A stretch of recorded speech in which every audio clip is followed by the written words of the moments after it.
Hello, good afternoon. Tanzania has recorded a huge number of deaths after a span of political unrest, protests and demonstrations that erupted after a non-competitive election whereby, as per the records yesterday, over 700 people were shot dead and others were killed during 3 days of protests whereby the main opposition party was stifled, and the top leaders were jailed even before the date of election, leading to nationwide protests from across the country.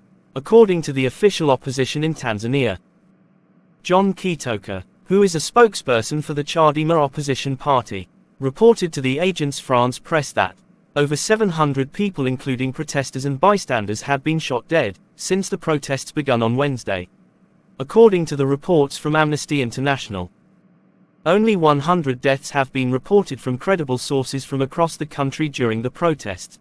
We are alarmed by the deaths and injuries that have occurred in the ongoing election-related protests in Tanzania. Credible reports we have received indicate that at least 10 people were killed in Dar es Salaam, Shinyanga, and Morogoro as the security forces used firearms and tear gas to disperse protesters. However, the number of deaths reported by Chadema party had been gathered by a network of party members going to hospitals and health clinics to count dead bodies. Initially, the people of Tanzania went to the polls on Wednesday, in an election in which President Samia Suluhu was expected to strengthen her grip on a rapidly intensifying repression. The exclusion of key members of opposition from the presidential contest is what sparked emotions from civilians who ended up in demonstrations. In April, Tundu Lissu, the vice-chairman of Chadema party, was arrested and charged with treason and cybercrime offences whereby his party was later disqualified from participating in the electoral contest scheduled in October. Luhaga Mpina, being the leader of another opposition party, was also disqualified from the contest, thus weakening the opposition completely. According to the reports from Tanzanian media, government critics were also abducted and others were arrested before the run-up to the election, thus silencing the dissenting voices.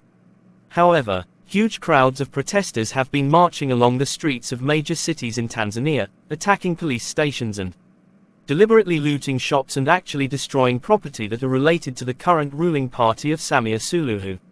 Following the emerge of these chaos, the government of Tanzania responded by imposing a nationwide curfew across all cities in the country, whereby disruption of the internet and key social media platforms was a major strategy to silence protesters. Our officers are competent enough to deal with any situations.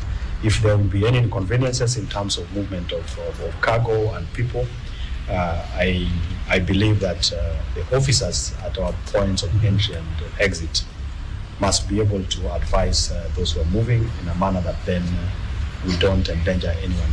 On Thursday, the Chief Commander of Police Army, General Jacob John Mukunda, actually condemned the violence and looting witnessed during the protests, referring to protesters as criminals.